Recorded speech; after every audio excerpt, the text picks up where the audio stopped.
Welcome to the Man United show. We are live, and as you can see, we have a jam-packed house tonight. All right. It's just like reading off a register at school.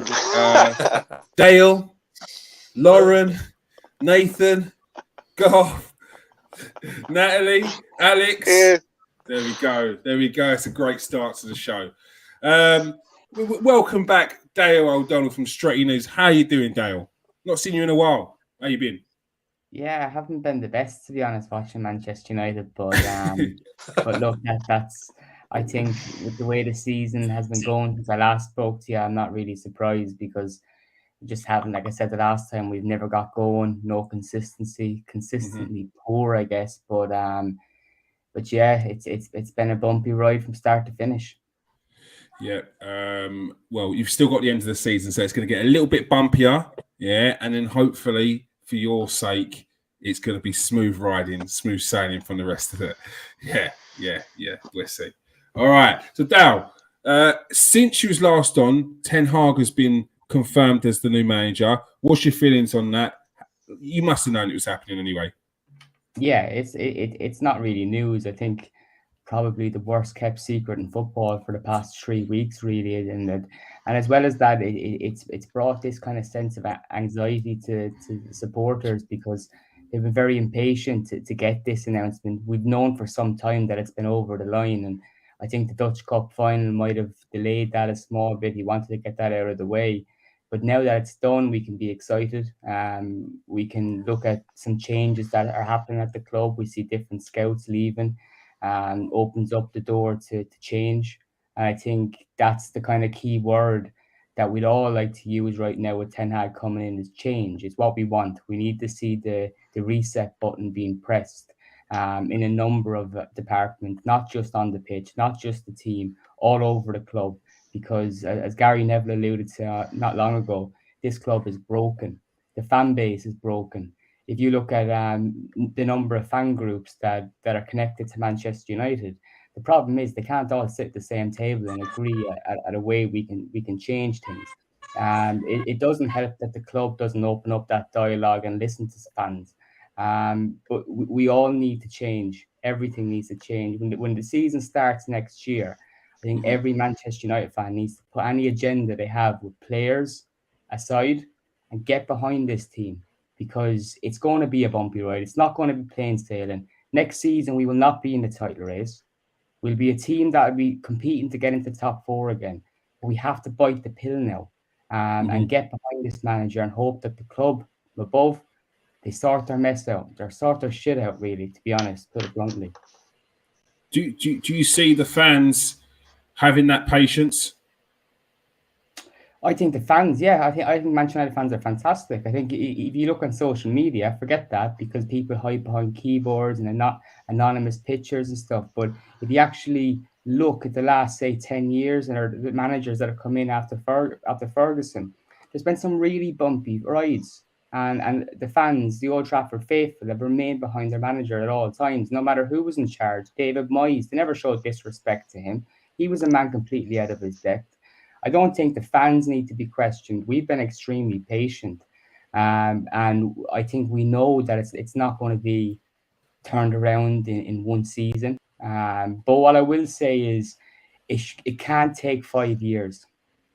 Manchester United have seen their rivals being taken over by leading coaches in recent years, and it didn't take them 5 years to turn things around. I know it took Klopp a while, but within that time, you could see clear development that they were going the right way.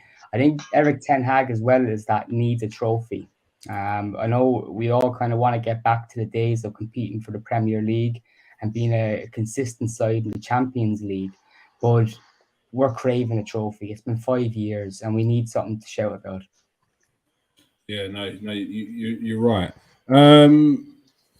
Yeah, can I jump in, Kieran? Is that okay? Yeah. No, just I suppose, Dale, what do you think of? For me, like you say, I agree. I don't think it's the fans. You know, you're always going to see Twitter maybe blow up if you a bad result. But do you think the club will have the patience to get behind him, to give him what he wants, to let him build his philosophy, maybe not by a fancy name and things like that? Yeah, it's a good question because I don't think patience is the big problem. United have had patience with managers in the past. Like, for instance, they didn't want to sack Solskjaer. They hung on to him as long as they could. And I think the bigger problem is not necessarily whether they'll have patience with Ten Hag. It's whether they will fix the problems that are within the club. Will they give Ten Hag the power in which he needs to succeed? Like, you only need to look at it. I don't like praising Liverpool. I hate doing it. It's horrible. Good But here.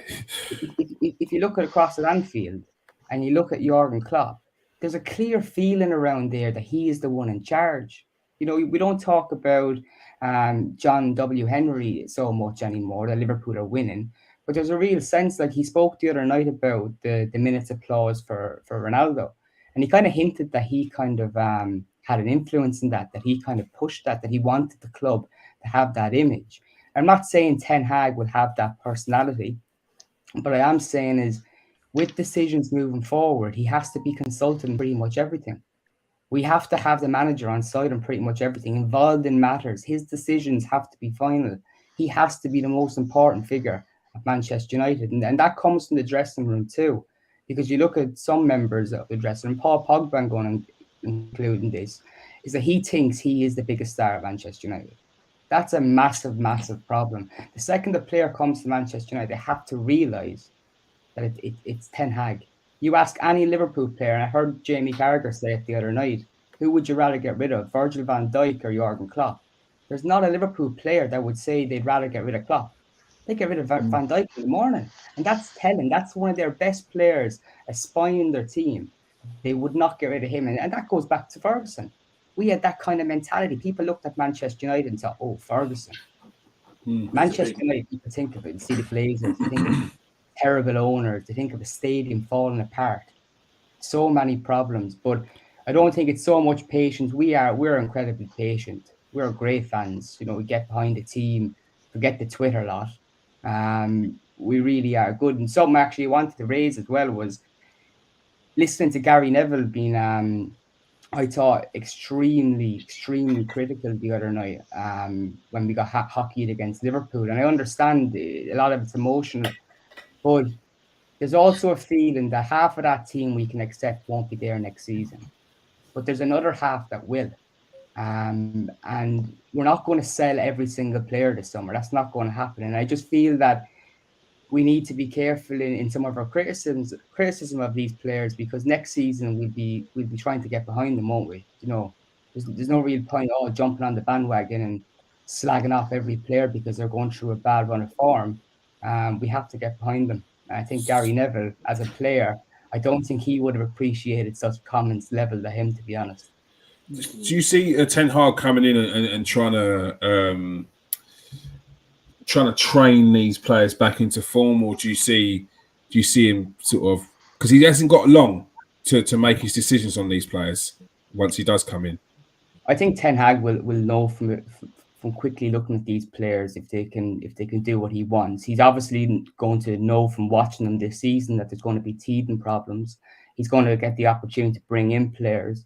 But what I do expect is I think he'll come into the team. I think he'll have a look at the academy. He'll have a look at players like Brandon Williams, and those players will be given a chance, because a lot of those players at this moment in time, it might sound laughable because we don't think they're of the standard.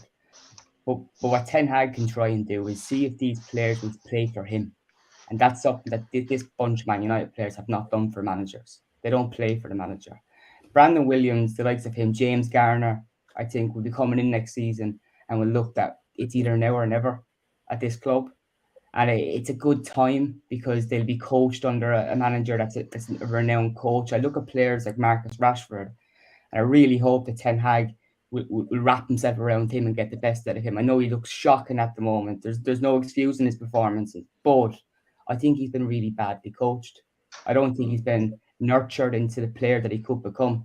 There's been problems there with injuries, been played on with injuries and stuff. But look, I think that there's a chance for a lot of fringe players to show Ten Hag something, because in his first year, like I said, I'm not expecting Premier League titles, but I am expecting a team that will work.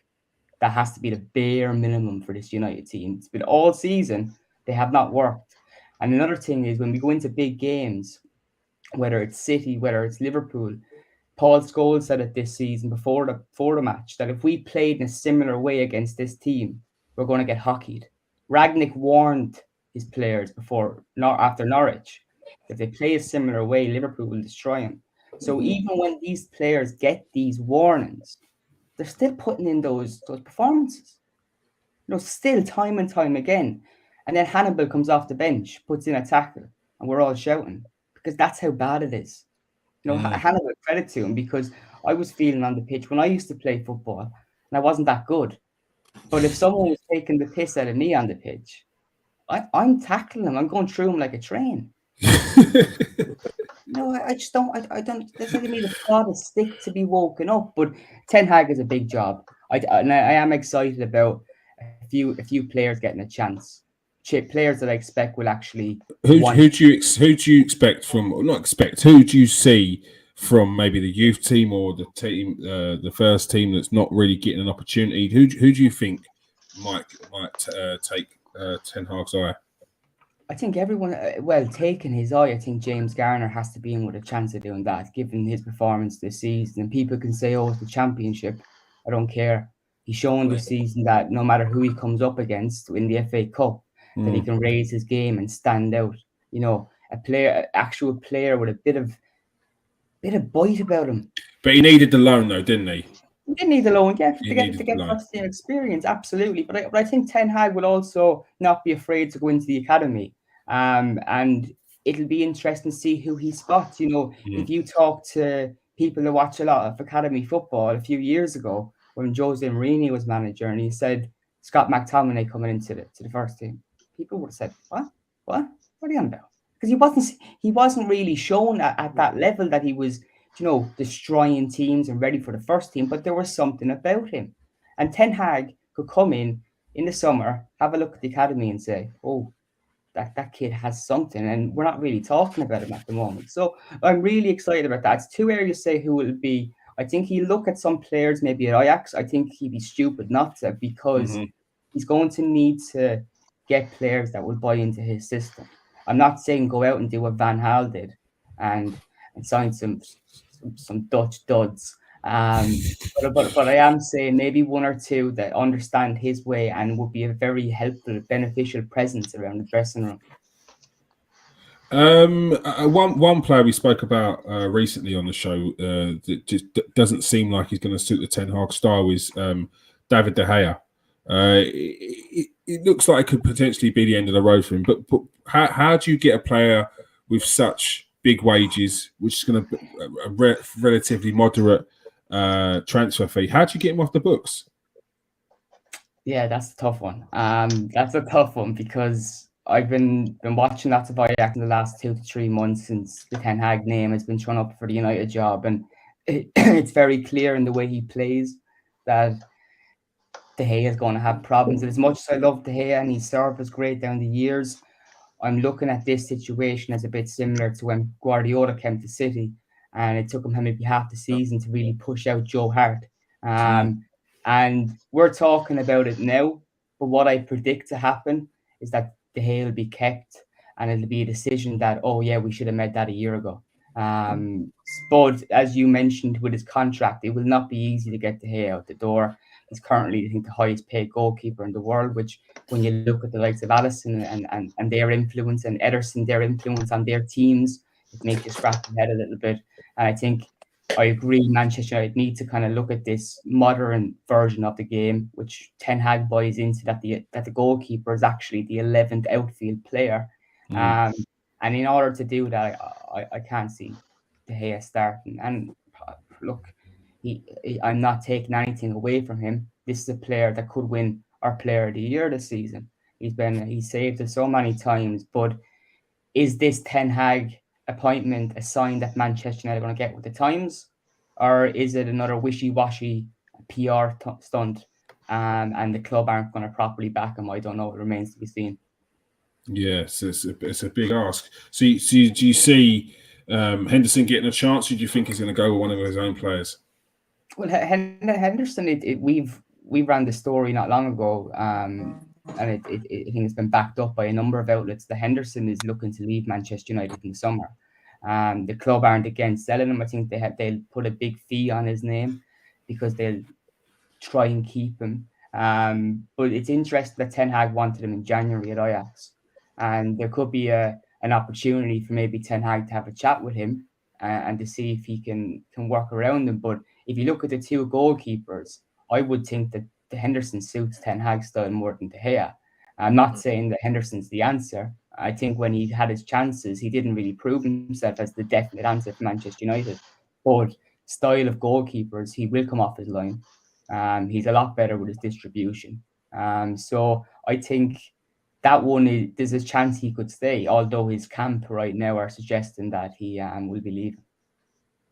So it's in your eyes, it's likely that Dean Henderson has probably had enough of being not messed around. But as of now, he's rubbed his hands at the idea of staying at Manchester United. But I would be disappointed if Ten Hag didn't reach out and try and sort something, because the likelihood of Manchester United getting a number one goalkeeper in the summer with the amount of work that needs to be done in the squad, it's unlikely right now. Yeah, where do you see the main priority? Main priority is midfield, and it has to be. I think a lot of people might point to the defence, but I think a big problem with the defence is the fact that we haven't had a protector in front of it. Protected with legs. We have Nemanja Matic, who we've been kind of looking at as that kind of figure for the past, I don't know how many years, but he just hasn't had the same legs for the past two. I think Ten Hag will definitely see that as a weakness. I think Rangnick will be beneficial to Ten Hag too, because I see a lot of people in the press kind of saying, "Oh, Ten Hag has failed, or Ten Hag hasn't, it hasn't worked out." I totally disagree with that. I think Ten Hag can be a massive influential figure in the coming weeks, because he's come in. The players have kind of looked at him and not respected him because he'll be going at the end of the season. But his dossier, his rapport to Ten Hag could be absolutely crucial in sorting out this dressing room. These players have played the wrong card here, I believe. I believe that Ten Hag will listen to Rangnick. And when Rangnick says, a few of those guys, they're bad, get them out. I think that's crucial. I don't think Ten Hag's appointment or interim thing has been a failure. If you use it right, it could be very beneficial. Yeah, no, I agree. Nathan, from a player's point of view, like if you was in the dressing room, like how would it normally go about? Like new managers come in, if you've got a caretaker manager, it's like a substitute teacher for some people. They want to mess around rather than get on with the work. What would the atmosphere, what would the vibe be around the room? Is it subconscious? Are they players talking to each other about it? Look, when the manager leaves, all the players that have been struggling, not in the side, they get their tails up. They start going, yes, finally I get to try and prove myself to someone else. I was one of them as well. Even at Ipswich, I was one of them. Paul Joe left, new manager come in. I'm like, finally, I'm going to get to have a better chance of playing. New manager comes in. I'm trying my hardest. I still don't get in. But, like, that's what every player is, isn't it? They're thinking they got a new lease of life, a possible new lease of life. And to be fair, I think that's what... I just don't think it's to do with the players not wanting to do it at United. I just don't think we've got the right mix of players to actually go out and perform what we want. We can't do that because we ain't got enough workman-like players in the side. So I don't think Bruno is not working so hard. I don't think Pogba ain't working so hard. I think he can't do what we want him to do. You know what I mean? So there's certain things that they're like, they're players that are flair players. Then there's players that are workman-like players. We have far too many flair players in the same setup that can never do anything off the ball to stop another team scoring and doing stuff. So for me, I don't see them as like really like down tools or anything. I see them as working as hard as they can, but they're just not capable of doing what Rangnick wants, what any of these managers want, because the players are just not there. We haven't got the right personnel to mix. And that's one thing Sir Alex was great at, picking that right blend and picking the flair players alongside them to go and do their thing. They all knew their jobs and they knew what they have to do. And obviously, just what Dale said there to do with Rangnick. You know, when Rangnick came in, he was asking all the other coaches what's he like. But now Ten Hag's coming in, and he'll be asking Rangnick, what's he like? What's he? Nathan, I don't think this time around Ragnick will be as complimentary as the previous guys. Yeah, he doesn't need to be, does he? Exactly. No. All right. One more before you go, Dal. Do you see Ten Hag selling Harry Maguire? All eyes on Nathan. Yeah, I wouldn't be surprised. I wouldn't be surprised. I also think that when Ten Hag was coming in, and I was looking at the players that be in trouble, and a few people were saying Harry Maguire, there's no way he'd fit into his system. I think look at Daley Blind has. Daley Blind's not necessarily a quick centre back. He can play the ball at his feet, but from what I've heard in the past few days, I think there's a number of people at Manchester United that are now seeing that Harry Maguire is not the defender to lead our defence. And I think that's what Varane was brought in to do. But Varane this season, even when he's actually played pretty well, I feel. But it still doesn't carry across with Maguire. It still doesn't carry across. And I think that is a problem. I would be disappointed, to be honest, if they didn't look to sell him, because it's quite clear that he is not of Manchester United standard. Yeah. And I don't mean that either. I don't mean that I don't want to be disrespectful. You can say that without crossing the line. You have people on social media that if they're going to slag off Maguire, they'll cross the line. I'm just saying it from what I've seen since he's come to the club. I don't think he's of the standard. All right, Dal, thank you very much for joining us. Let everyone know where they can find you. Don't go follow me now. Besides in his bedroom right now. You can follow me on Twitter, not in real life, O'Donnell Bale, and you can check out our content at strettynews.com. Thanks so much, lads, and pleasure seeing you all. All right, take care, Dal. We'll see you soon, mate. We'll see you soon. Bye. See you soon, mate. All right, make sure you go and follow Dal. Go and check out his page. Go and check out Stretty News. All right. Free now. Let's go. All right, free. No, free two. It's free two. And they've been neglected right now. Okay. I feel for them. I'll start down the bottom. Alex, Rangnick said that he was embarrassed against Liverpool. Do you think, as Dal was saying there, he's starting to get to that point where he doesn't care. He's not got anything to worry about. He's not got to make any friends anymore. He knows what's going on. The new manager's coming. What's your thoughts on his comments the other day? I think he's been really candid since he's joined and has been interim manager. He's stated very plainly and clearly things that he hasn't seen that have been working, and he's very clear in his press conferences. And do you know what? I think he echoed all of our feelings that it just wasn't good enough, and it was. You probably saw it. You've seen how atrocious they played, the possession. I think from probably what he's saying is that everything he's trying to implement, they're just not following, and so it's just disappointing that he's putting all this effort in with them in training, and it's just not translating on the pitch. And there's nothing he can do. He's done all he can do with them, really, and it's like a hopeless cause. So yeah, that's what I gleaned from that. Yeah, Nathan, not a true word is said. When he said he was embarrassed, is that exactly how you felt? You're talking about who here? The Liverpool game. Yeah, but obviously it was laughable. But it's the thing. It's like we know what was going to happen, so it didn't feel as embarrassing as when you're going into a game you're expecting to win or expecting to give them a real hard game, and then all of a sudden you get battered like that.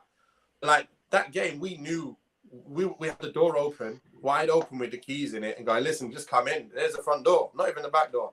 Just walk in, because do what you want, take whatever you like, and we ain't gonna stop you. Actually, there's that. That's where it is. Go take it. That's what was happening, and it was just laughable. It was laughable. I wasn't even angry. I was actually watching the game, thinking, you know what? I'm not even gonna watch like as a United supporter. I'm just gonna watch as let me just try and enjoy watching the game. As a football match, forget being a supporter of anyone, because I can't watch that and I'd be so. it's so hurtful. How are you gonna just switch off? No, you have to. I was like smiling and laughing. I was like, I told you we're going to let it go in 2 minutes. I told you we're going to be 3-0 down by this time. It was just ridiculous. I'm like, oh my days. We can't not even get a shot. I cannot believe it. No shot. 45 minutes, no shots. 45 minutes, 22%. I'm like, really? We're not even a League Two side now? Oh my gosh. I was watching one of our players. He's on loan at Scunthorpe at the minute. You know, they just got relegated, but they've been playing some pretty bad football. But I was watching that thinking, wow, the level's not the greatest. But now I'm watching Man United going, wow, they're at levels. They're playing like they're at levels. I'm like, I can't believe this. How are we even in position we're in? How are we seventh? How are we there? We can't even. Anyway, I've had enough. I'm not saying no more. I'll let the others chat because we've been waiting a while. You got a new manager in now, so you're not got to worry about that. I was going to say the farewell tour. That's what I'm watching it for. It's like, bye guys, it's the farewell parade. So. Yeah, and then next season you're like, hi guys, back again. No, that's the problem. Again. That's the problem. Lauren, what was your thoughts on the Liverpool game the other day? I know Nathan said he wasn't surprised, but did you expect a little bit more of a fight? I was the same as Nathan. Like, I ended up just laughing. Like, as soon as that third goal went in, I was just like, go on then, score another 5 more, why not? And, you know, it's not going to make a difference. But I think we were going in expecting a beating. But I think I was hoping for a bit more of a fight because of how bad we got battered back at Old Trafford.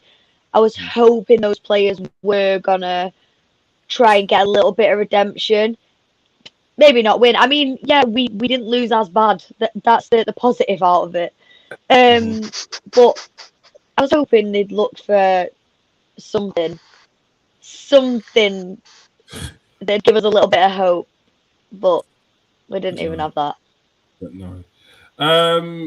Garth, Rangnick said it's not about mentality at Liverpool. They're just a better team. But how do you account for the just about scraping past Norwich if it's a case more of it's just about a better team, it's not about mentality? Surely Man United's team is much better than Norwich's. You'd think so, and I'd have to disagree with Rangnick on that completely. Like, that's, in my mind, 100% wrong. The mentality on the pitch that I saw from the players against Liverpool was, I mean, the words I've got here are disgraceful, a capitulation, you know what I mean? No soul, an unlikable team, no passion, no characters, no leaders. So I don't know what he's talking about there. That's him trying to protect. That's him trying to protect his players, because that's nonsense talk. We haven't had any mentality in this team for months. Yeah. Our performances on the pitch are a disgrace. You know, I mean, I refused to say that they weren't putting in the effort a few weeks ago. Mm-hmm. They ain't putting in the effort. I don't know what they're playing out there. It's like, and I was one of the people saying, let's bring in the kids. I don't want to bring in the kids now, not into this atmosphere, because they'll get ruined. They'll get ruined in seconds. It'll be all over for them. Like 1 or 2 here or there, like Hannibal the other night, maybe. But this play all the kids, nah, mate, nah. Let these frauds see out the rest of the season. It's an easy way out. I was just about to say it's an easy way out. Nathan, just on what Garth was saying there. I know people will say just bring in the kids, but is it fair to bring those in? Would they embrace that situation, or do you think it'll be a bit too daunting with the run of games we've got left? Is still not. The season's not over. Yeah, it's a tough one, to be fair. You don't want to get them in a situation like Hannibal got in for coming on after a couple of minutes, and Maguire gives him a hospital ball. Like, he gives him a ball, there's no pressure on him, and he's put him under pressure. And then that goals come from that, where now Hannibal's going to feel like, wow, my first touches, man, and they've gone and scored. And how he's going to feel then? So you don't want them to happen to all our players. Imagine you bring on Garnacho, and then he gets, taken on, and then Maguire gets roasted and they score. They'll be like, oh, that's my fault. So you've got to be careful where you bring them on, which positions you're looking at, and where we're kind of comfortable. And right now, we're not comfortable anywhere. So we can't be looking to easily bring someone. You can put them on the bench, and if we're winning one of those easy, none of the games are easy, but we're winning one of them games and we're up quite a bit, then you can look to bring on these players. Great, no problem. But to be fair, you just got to be really, really careful with it. Got to be really, really careful with that. Yeah, Natalie, would you start playing some of the youngsters now, or you still got something to fight for the rest of the season? Well, technically we still got something to fight for. I'm not expecting it, but deep down, technically, we still got Arsenal, we still got Chelsea. So, stranger things have happened, and I agree. I wouldn't bring him in because I'd bring him in little fits and spurts. Maybe last 10 minutes. And yeah, what happened to Hannibal wasn't great, but I think the adulation, the fact that everyone is celebrating Hannibal, that'll feel great to him, I suppose. No one is blaming him for that, and that's good for me. Fan base could have turned around and said, "Oh, he's at fault," but I think most people see that he's the one who's actually got a bit of passion, desire, wanting to fight for the badge. And something that you just said before, Nathan, about you think it's the team and all this, and we've not got enough workers. I totally agree, but this is the sort of same team last year that finished second.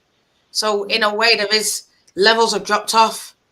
Whether it's they feel like they don't want to, or they know they're out the door, or they know Rangnick's only there 6 months. Levels have dropped off. So, and it's not just little bits. It's drastic, but maybe everyone drops off a little, and we're seeing it in a big way. But yeah, it's embarrassing now, and they need to change it. Well, it's going to change, isn't it? Today was the change, hopefully. Yeah. Alex, Dutch legend Marco van Basten has urged Ten Hag to reconsider his decision after labelling current stars, including Harry Maguire, thoughtless, given their current form. They said they just shoot the ball themselves, Van Basten told a publication. He went on to say that you can give Harry Maguire the ball, but what's he do? He just gives it back. There's no fault in his play. He's just what's Van Basten talking about? Surely he knows Ten Hag ain't going to change his mind. He's keep his business to himself. That's quite savage, wasn't it? But very spot on with you, I think. I think Ten Hag knew what he was getting into. I think he's seen the games that Man United have been playing over this season, and I'm sure he knows what the issues are. I think he's probably gone in there, and I think before we were speaking about this, McGrath was saying hopefully that he's interviewing them as much as they're interviewing him, and he's getting a sense of what the club is about. So I think that when you've got your heart set on something, I hope that he has his heart set on United, and that he just believes and knows that what he's doing is the way forward. So for me, I don't think he's going to be swayed. I mean, he's already signed the dotted line. The contract's done. Even if he is swayed, it's too late. You come into United, you're going to have to deal with this mess. So I think he's going to be all right. He's not going to be swayed by that little bit of savagery. No, I'm sure he'll be fine. I didn't know the Dutch for rubbish was thoughtfulness either. Thoughtlessness. Thoughtless. The Dutch are trash. Thoughtless was what he was saying. He's thoughtless. Where was I? Yeah, Ten Hag. Lauren, he's got a big job to do. Do you feel like he's going to have the support that he needs? It's quite a tough one because I believe that a lot of managers have been backed when people were calling for the heads a lot earlier. But I just hope that we can understand and realise that this isn't going to be an overnight change. We're not going to be, as Dale was saying before, we're not going to be competing for, the title. We could even still be challenging top four. We might not even get top four next year, but I think the patience has to come from every single person around this club. The owners, the fans, the players, everyone has to be patient and realise that this is now a turnaround, and it's going to be a very slow rebuild, but it is a rebuild. And we're basically going to be creating a new era of success, which isn't going to be an overnight. It's not going to be an overnight thing. So I think in some points there is going to be patience and there is going to be backing, but I do think some people, especially internet fans, are going to potentially turn on him quite quickly. We've already seen some of Twitter turn on him because he lost the Dutch final, so it just makes no sense. Yeah. How do they differentiate between that, Garth? Because as we've seen in previously, the press like to pick up on. Well, the press will print tweets now from just random fans, which is absolute lunacy because it's crazy. But how do they differentiate between when we talk about a Man United fan that you'll see at the stadium to the Man United fan that you might be watching the house to the ones who are behind the keyboard just as soon as a goal goes in or every single pass they're documenting? How do we make sure that it's not Man United fans aren't labelled as that and it starts to spread? I think we're all on our way to that, and obviously the vocal minority always screams the loudest, so I worry for Ten Hag, I do, because we're all saying give him time, but that's on the proviso that we start seeing improvement almost immediately. Yes. Almost immediately. Yeah. I don't think any of us are going to be sitting here halfway through next season with us in 19th, only have won 2 games, being going, no, he needs 3 years. He needs 3 years because this club is in a state of turmoil. The job is massive. Like we're talking about, I don't think we'll challenge for the title. We might get top 4. In my mind, we're finishing like 12th, 13th next year with this. Like we're a shambles of a club. And we are pinning everything on Ten Hag coming in and turning this around with his staff. And it doesn't always work like that. I mean, touch wood. And not just the players. It seems like they want him to do the whole club. So, as for differentiating between the fans, listen, what's it? Real knows real. You know what I mean? We know fake fans when we see them. We know keyboard warriors when we see them.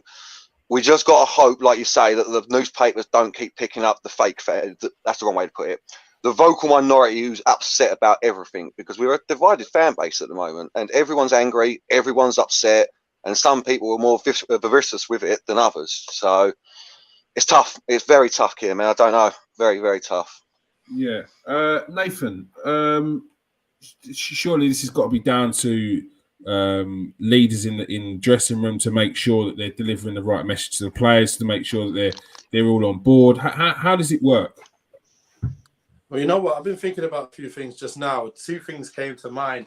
Natalie and Garth have just mentioned about the down tools and side of things like the drop-off from last season as well. And I was just thinking, why was that? I was thinking about what happened last year. Number one is I think Mason, Greenwood, Rashford and Martial, they got ability to score goals out of nothing. And they did score a hell of a lot of goals. That was our difference. We let goals in for fun last year. That's the same. We conceded every time first and then always came back. But the difference was we banged plenty goals in. We had so many 3-0, 4-0, 5-0. And that's what made us get to second. And then obviously you had the injuries of Liverpool last year, where they were struggling without Van Dijk for so long. So that was another thing. But then there's another point that I want to make that comes back to when I was playing. When there was small-sided games, I remember this vividly. When there's small-sided games and I got to choose my team, I was like, imagine I'm Man United. I'm at Man United and I'm picking my team and we're playing a small-sided game, 5v5, whatever. I'll be like, Cristiano, yeah, you're with me. Okay, next one, all right. Pogba, you're with me, you're with me. Bruno, you as well. Next minute, okay, I need a defender now. Let me just get Shaw. All right, get Shaw in. So now I've got, think about my team. We're going to be easily scored against, but we might score goals. Them kind of teams lose all the time. They never win. I'll tell you now, any team, when you play small-sided games and you're playing with the better players, like the more attacking players, they never beat the defenders. The defenders win because they don't let goals in, but they'll still score a goal or two. So this is where I'm saying before about the downing tools or not wanting to do it. I don't think they don't want to do it. Like I said, they can't do it. They actually can't do it. With the players we've got on the field, they can't. Watching them, they win the ball back. They don't even know where to go. They don't know who to play to. Everyone's right next to each other, and they pass it to someone, and they just lose the ball again.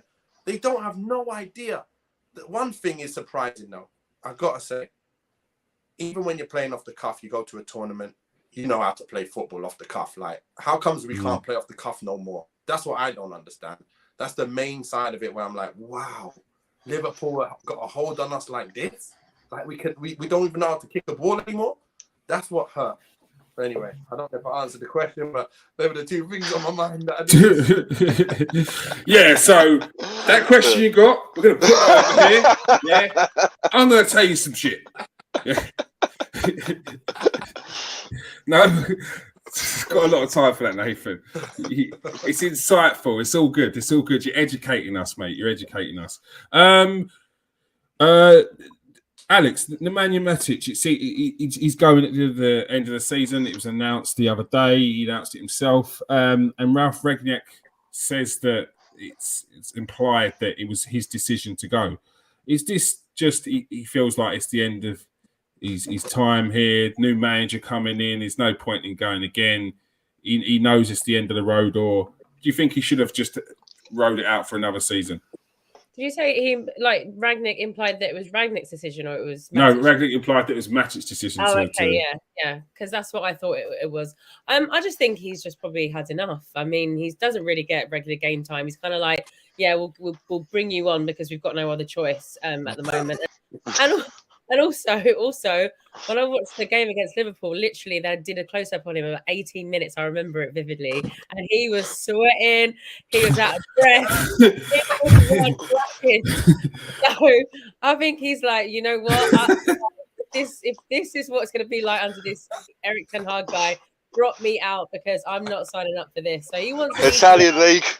Yeah. That's what I was going to say. He's probably going to go off to the Dutch league or the Italian league, just chill out there, play his, see his days out there, and just rest. He's going to recover over there instead because But I think it's the right decision. I feel like I don't see where he would fit into Erik ten Hag's new team. I don't think he's the player that he would pick. So I think he's doing the right thing, and I think for us as a club, I think that it's the right time to move on. So I'm happy that he's come to that conclusion on his own and hasn't had to get the boot out. So yeah. Natalie, do you think it was time to go? Been a good servant. Yeah, I totally agree. I think he thinks, probably he doesn't want to see his days out sort of sitting in it kind of things. I've heard that Jose wants him. Obviously, he knows that Jose will play a lot of games, like you said, Italian Liga. I just think, you want when you're coming towards the end, probably to be better times. And he's probably thinking, I'm getting all this stick. United is getting sort of dragged through the papers every day. My name, don't need it. And I think fair play to him. I think he sort of thought, I could stay, but, what's the point? I respect him for his decision, I think most United fans do. Because like you said, he knows he's probably not going to play and, it's a new style and all this kind of thing, getting up for it again. It's not worth it, Go to a manager and, maybe a bit more chilled. Lauren, do you think he's worried about having to chasing shadows next season under Ten Hag and his intensive press? Yeah, I think so. I think we already know this season that he can't play every single game. His legs are they're getting weary. They're getting a little bit older now. He's not the Matic of young anymore, and I think he knows deep down that he won't be able to keep up with the Ten Hag style of play, and just how much faster the Premier League's getting year by year. And I think he's realised now. Let's end it here. The manager's going at the end of this. The interim manager's going at the end of the season. I'm going to go as well and start afresh for the last bits of my career. Yeah, definitely. Garth, Matic, good servant for Man United. Right time to go? For us, Man United, no, it ain't the right time for him to leave, in my opinion, because we've got nothing in that position. Absolutely nothing. I feel for Matic, though. I was looking at his stats, 183 games for Man United in the 5 years he's been here.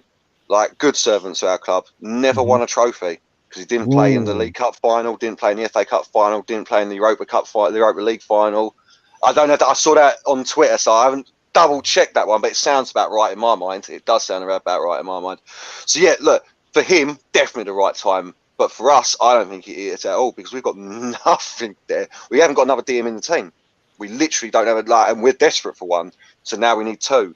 We're losing Lingard and Mata, So we need another AM as well. And this is what I keep coming back to about how we haven't got the money to replace all of these players. So we've got to be dipping into the youth. We've got to be now, because there's so many positions on that pitch that we need reinforcing, that for me, Matic for another year, even at 34, is a quality squad player.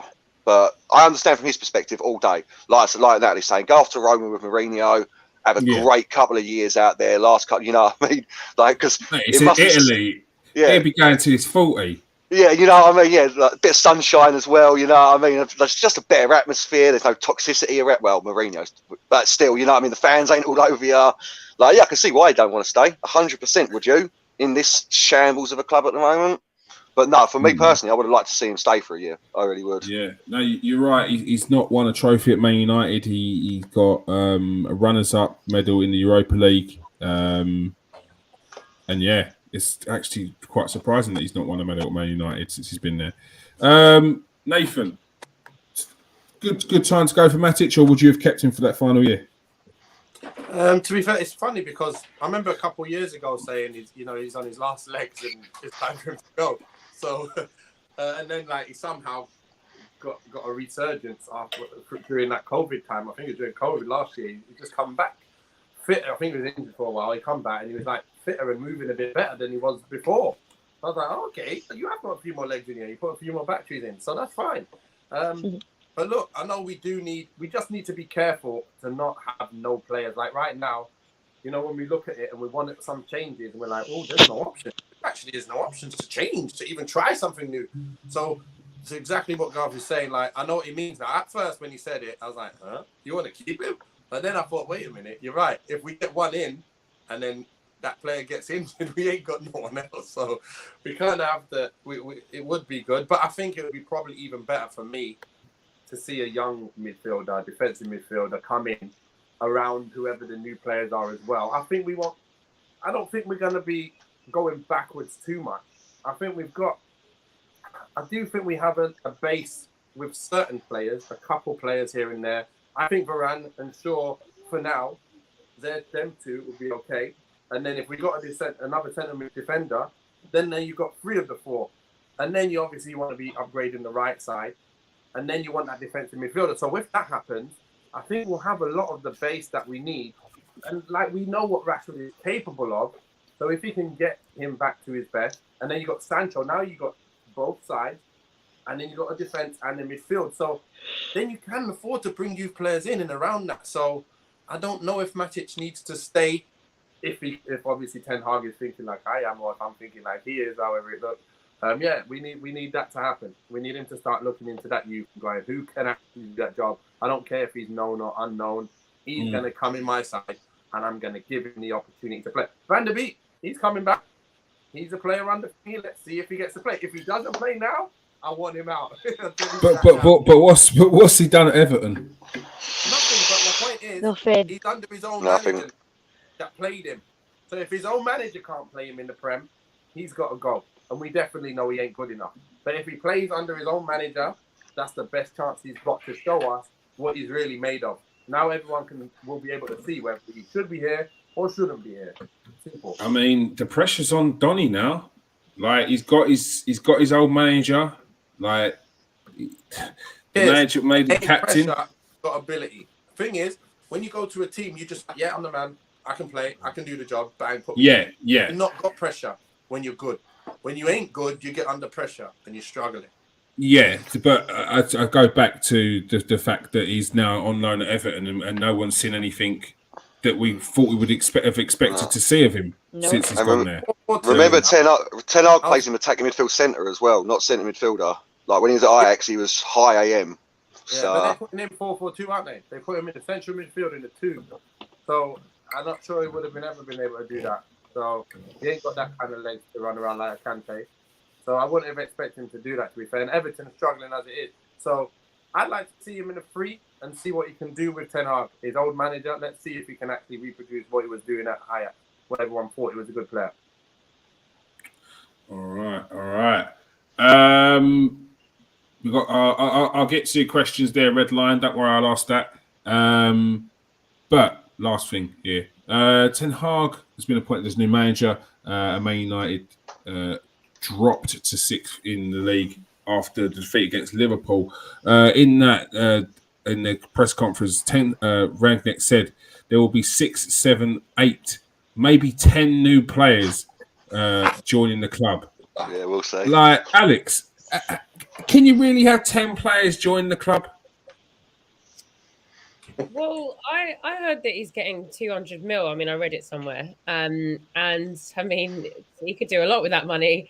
And I think in the summer transfer window, I think, and that's why I think they've appointed him now, because I honestly do believe they're starting that process right now. They're starting to talk to players already, and they're just like building up their list, and they're just gonna attack and grab and get them as soon as the summer transfer window is open. So I think we definitely need that amount of players, but I think he will definitely work with some of the ones we have already. But I would love to see 8 to 10 players come in, 8 to 10 good quality players come in, and start working with them during the summer. I'd love that, and we need that, I think.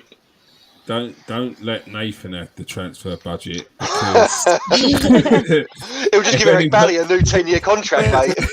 If anyone watched the Offside Man United special, Nathan bought up, what did you buy? Rice and Burnham, done. Rice is gone. Rice and Burnham, done. That's the budget gone. 2 players. Man United is still in trouble. Maybe next year. I don't want them. That was, you said if you can get 2 players from wherever, from Bayern, from Dortmund. Yeah. I can't remember what it was, but it was who Nathan, who how many players do you think Man United should be getting in? Like, can you seriously see them getting 10, and how would that work for a squad dynamic? We definitely need to do what Chelsea did, that, didn't they? When Lampard came in, they went and just went, listen, you, I know I've been watching you all, come on, let's go. Yeah, I played against you next week. Oh, you done all right, I'll buy you. That was Chelsea. That's horrible. I hated that. We need to do that this season and say, right, you don't have to be big players. I want players that no one's heard of, no one's knowing about, that's just feeling it somewhere. That's what we want. Forget all these big names. Everyone is after them. Forget them, boys. Ten Hag must know all these young boys and all these killers that can come into this side and kill it for us. Have all the energy in the world. That's what I know. Can I just say, I think we can get 10 players. Why can't we? I just think, like you say, get the young boys. And I feel like if you get someone young, maybe in the Dutch league or whatever league, I don't care, unknown leagues, don't have to be the big German powerhouse kind of signings that we've been used to. Get these in, and they will give everything, because Man United is everything. To play for Man United, and it's like we've not got those kind of people anymore that want to do everything with, obviously, I want us to be fighting for signings with Liverpool and all this, but if you got someone who's got a few options, how much do they want it? If you got someone who's willing to just, I'll drop my bags and I'm there tomorrow, that's the kind of player we want. We used to sign players like that, and they're talking about they're getting rid of the scouts and they're bringing in new scouts, but when that Jim guy did bring in, and he was saying he brought in Chicharito, no one knew who he was, but you could tell that guy loved it, and he came in and banged in goals, and I want a player like that, So why can't we get 10? There's 10 going to leave, Kieran. There's 10 going to leave. So why can't we get 10 in?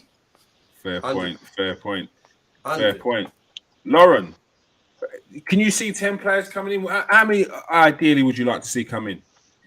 See, I understand what Natalie's saying, but I also think we'd need to get them right at the start of the transfer window, because if we start bringing 10 different players in dribs and drabs, we're not going to have time to embed them into a team, and we will start off that next season absolutely abysmal again, because we will start with individuals on a pitch, not a cohesive team. I think realistically, we'd all love a new, 10 new players, and it all worked perfectly, and we get rid of the dead wood. But the problem is, even if we brought in 10 players, we're still going to have players who are then just wasting wages on the bench, because we're still not going to get rid of as many players as we need to. I think realistically, we're going to be looking at 5 to 6, I think, in terms of bringing players in, and we'll also bring up those kids, like bringing back Garner, Williams, bringing up Hannibal, people like that. Yeah. It's a fair point with Yeah. the youth. Garth, what's your thoughts on the 10 players? Ideally, how many would you bring in? And as Lauren's saying, how many would you bring up from the youth as well? Well, this was my fault. When he said 10 players, look, even if we've got 200 million, in today's prices, and remember we're Man United, we ain't getting 10 players. We're not. Like, that's mental. Like, an average Premier League player now is 30 mil. So, no, I don't see it. I thought he meant like 5, maybe 6 new signings and then 4 up from the youth. Like, that's 10 new signings for the squad, if you know what I mean. Because there's no way we can afford 10 new Premiership players. There's just not. And we're Man United, you know what I mean? We get our pants pulled down every time we try and buy a player. So, you know what I mean? Like, and are those players out there as well? You know what I mean? Like, Dale was just talking about going to Ajax. Like, people were talking about Anthony. That's 55, 60 million. You know what I mean? Like, Timber, 45, 50 million. Even like when I was talking about John McGinn, 35, 40 million. Like, where are these players that we're going to sign? I can't see them. I'm not a scout, obviously, but I don't know where they're coming from. So in my mind, we need a centre-back, big time, and a defensive midfielder. And then you build up from there with what you can get, like, in the market. Lauren's entirely right. We need them early as well.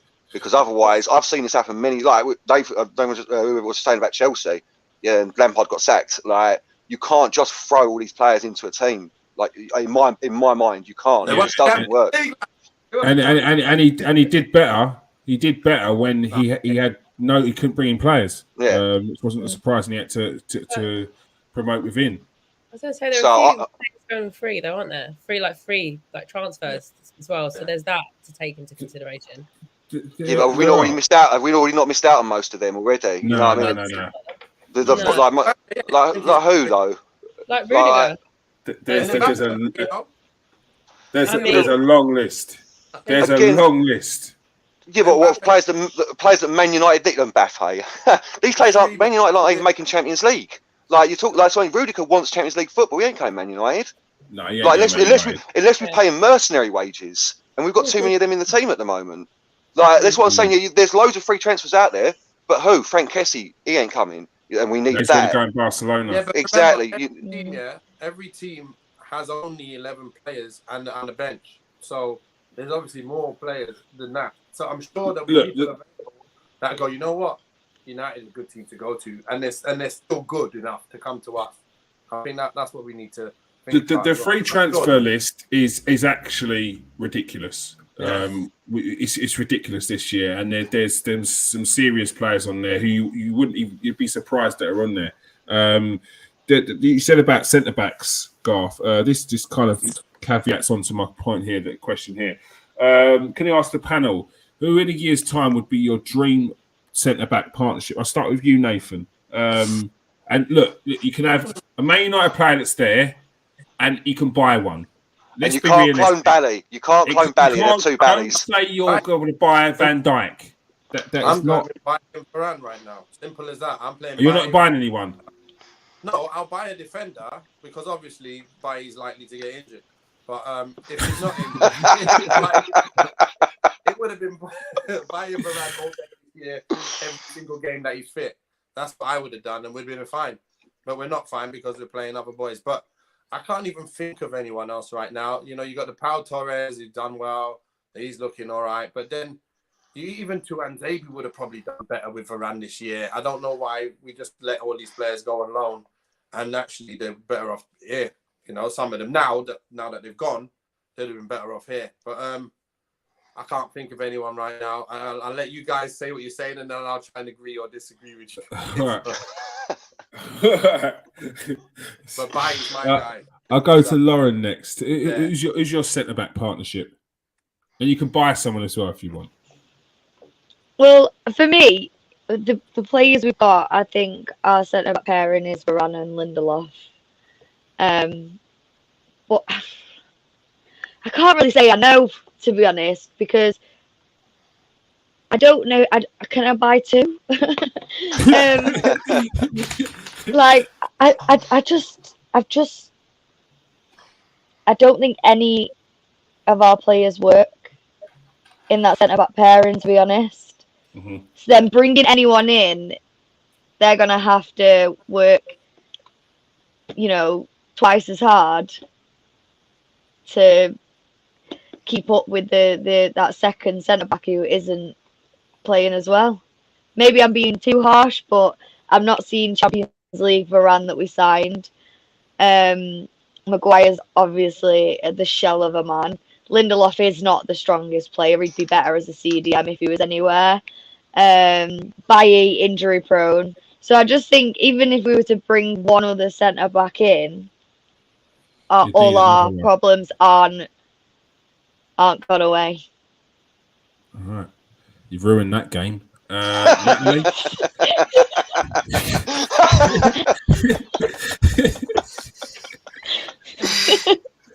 Sorry. I'm going to rob one from the comments that I'm seeing because I did like De Ligt. I did like him, and so for what Paul said for running De Ligt, I just sounds good, doesn't it? It sounds good, on paper. But I agree with Lauren. We haven't. No, but it's true, though, isn't it? We haven't seen. Our team sounds good on paper. Yeah. Started off Champions League Varane. Now it's a bit like Europa League Varane, and then. He's never here anyway, injury prone Varane, and maybe that's why they sold him was in the first place. So I want whatever Ten Hag wants, really. I just want to, want whatever Ten Hag wants. So if he says 2, that's my 2. Let's just do what Ten Hag do. Yeah. You're the coach now. Ten Hag. Everyone's gonna be sitting around like that. Love it. On his every word. Yeah. Alex, who's your main centre back partnership, and would you bring someone in? Well, Rudiger is probably the guy that I would love to have on a free. I think watching his performance against Real Madrid, I was like blown away. Like just the effort, just the aggression, just everything about him is like something that I would want for a centre back for United. And there are so many footballers coming up on a free. It's unbelievable. I was like looking at it today and I was like, wow. But yeah, he's the one that sticks out. Obviously, like you were saying, it's Champions League football, but him and Varane together, do you imagine what that could be, that back line? I mean, I'm drooling already thinking about that. So someone like him, I would love to have in the back line for me, definitely. Goff, it comes to the pen and pad now. Goff, who's your centre back partnership? Can I have Prime Stam and Vidic? Is that allowed? If we're talking like Dreamland, De Ligt, Rudiger, but like I'm saying, these players want Champions League football, and I don't think we've got the money for them. It's the Swiss fella at Dortmund, Akajani, is it? Akjani? That tournament, didn't he? Yeah, he seems decent. The one at Ajax as well. He's only 5'9", but so was Cannavaro. So the Timber at Ajax, everyone likes him a lot. But yeah, like the problem is, I'm a bit like Lauren. Like, I don't really know, because our defense is so turgid at the moment. Like, I'm the same. I would actually sell Varane. I really would. I haven't seen anything from him this year now. Like, all the way through it to suggest that he's going to take us to the next level. We need him, so we've got to keep him. But if we were a high-flying team right now, I would be like, oh, well, on his wages, get the 25, 30 mil for him and invest that in someone else, if you know what I mean. Because my biggest fear, I know Dale was like, we probably will get rid of Maguire. I don't think we will. I can't see the Man United board sanctioning a 50 mil hit on Maguire. I can't see it. Because that's what he'll be.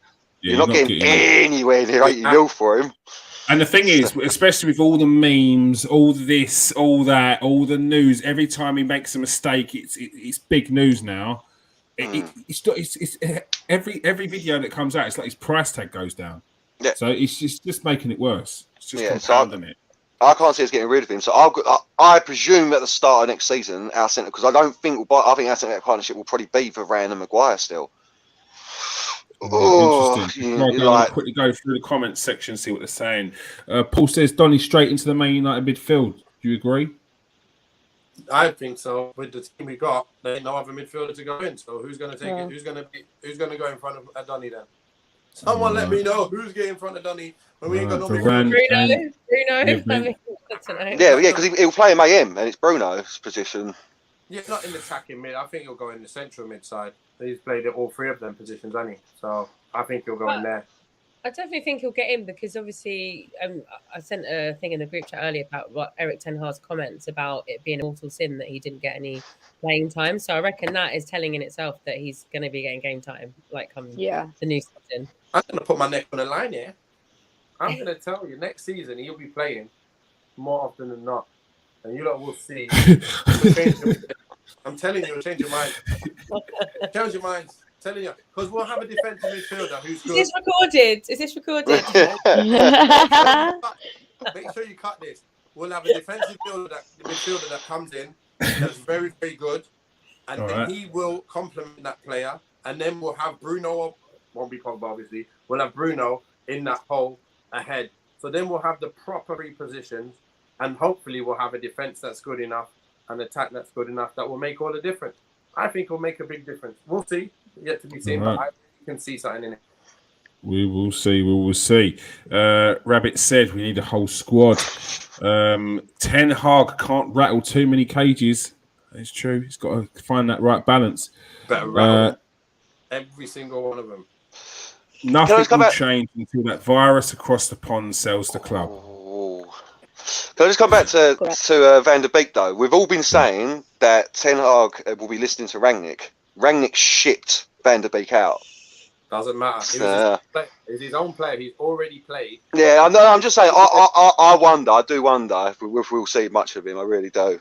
If anyone knows him any more than anyone, it's Ten Hag. So if he ain't playing him, I know then get rid of him, and I agree with all of them. All right. Boz has gone for Varane and Rudiger. Sounds like a dream partnership. Varane and De Ligt. Ha ha ha ha ha! Jokers. Ha ha! Jokers. Van Dijk and Jerome. Varane. Jokers. Never happened. Yeah, that's the dream. That's the dream, mate. That's the real punchline. Van Dijk at Man United.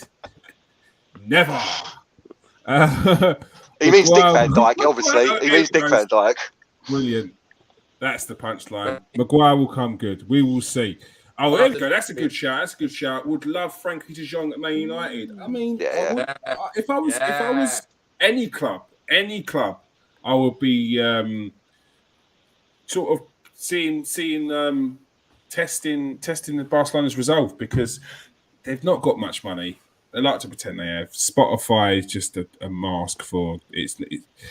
I don't know how long that contract is, but yeah, that they like to spend silly money, so that won't last long. Yeah, I'd be going for Frankie de Jong. See what they're saying. Definitely Rudiger. Jules Koundé is another good shout. Very good defender. Very good shout. Chiellini, come on. No. He's about 250 years old. Come on. Yeah, you're throwing me to open air chambers after each game. Right now. Go get Harry Kane. Anyone else want Harry Kane before we go? Absolutely not. Never. I mean, Kane, that song. You got Kane. I want Harry, but not at that price tag. I think we need to start lower. I don't want a striker who's dependent on service. No chance. Yeah, that's a good shout. That's a good shout as well. Yeah. Exactly. What's the point? We'll do nothing. I mean, I've seen this guy run back into centre back, win that ball, throw a 70-yard ball to his teammate, and once? You've seen him probably do it once. He's done it loads of times. Salty. Well, he's a great playmaker. Not his fun. He's quality. He needs to play us around him as well, though. We ain't got him. So obviously, if Ten Hag goes and brings in the other stuff, he'll be a great person to have up front. But his work rate is so high. Like, he's such a quality player. He's at Tottenham. But seriously, how much are we talking, do you reckon? Seriously, 110, 120, 130? Yeah, it's going to cost you a one. That's half the It's going to cost you an easily a one. How old is he now? Isn't he 29? He's 28, he's 29. Yeah, no, I think he'll be 29 come next season, but it's just 29, I'm pretty sure. I think it's too late to pay that kind of money for someone. Yeah, far too late. We'll be ruining ourselves again But we need I to get mean, something- we did just buy Ronaldo at 37, guy, 36. Exactly. Like, That's what? the problem. Yeah. Yeah, we don't need any more aging strikers. Come Can on. we get away from doing that anymore? Well, No, that's what they did say, innit? They're going to buy a young one, and I do Yeah. think I would love Harry Kane, but I don't think that. Yeah. You know, We we can need get- to Oh yeah, go his for talent is coming. unquestionable. His talent is Yeah. unquestionable, but the price, the age, nah, not for me. Nah. All right, all Yeah, right. he's very, very amazing. But All right, that is all we have time for. No, Thank you no. very Thank you very much for everyone who has joined us tonight in the comment section. Absolutely buzzing as always. Please press that like and subscribe if you're watching on Facebook. You're not actually, because for some reason I got banned from Facebook. I don't even know. So I can't even put the videos up. I don't know what I did. Suspicious. I don't know what I said. What but have you I've been upset saying? someone. Yeah, I told the cold hard truth. That's what it is. What have you been saying to Zuckerberg, mate? What have you been saying to Zuckerberg, eh? It ain't right. He's a clown, mate. He's a clown. Forget about their metaverse. Stay away from it, people. You're robbing your data and selling it. All right. Got a bit deep there. Yeah, thank you everyone who's joined us tonight. Appreciate your support. Press that like and subscribe. If you are new to the channel, press the subscribe button. If you've been here before, press that like so everyone knows that you're watching. Thank you for joining us tonight, Alex. Can you hear me? Yes. Is Yeah. Yep. Oh, you can't. Sorry. Yes. Thanks, guys. My favourite night of the week. Right. Thanks for joining us tonight, Natalie. Thanks for having me on. Of course, always. Thanks for joining us tonight, Lauren. Thanks, it's been a blast again. No worries. Thanks for joining us tonight, Garth. Yeah, thanks for having me. Pleasure as always. Thanks for joining us tonight, Nathan. it's been great having everyone on, and I've been really happy to obviously enjoy this hour with you guys. Hour and 10 it is, so it's been great. Yeah, hour and 11. That's breaking my rules. Like, don't do more than an hour. I used to do 2 hour shows. I can't believe people want to watch us for 2 hours. No, they don't. Just an hour. Keep them wanting more. That's what we've got to do. Yes, press that like and subscribe, people. Appreciate the support. Love you, Kieran. Look at that. Paul James. We have a love-hate relationship, me and Paul. He's usually coating me off in the comment section, but today it's all love. Thank you very much. Appreciate that, Paul. All right, peace out, people. Stay safe. Find the button and wash your hands.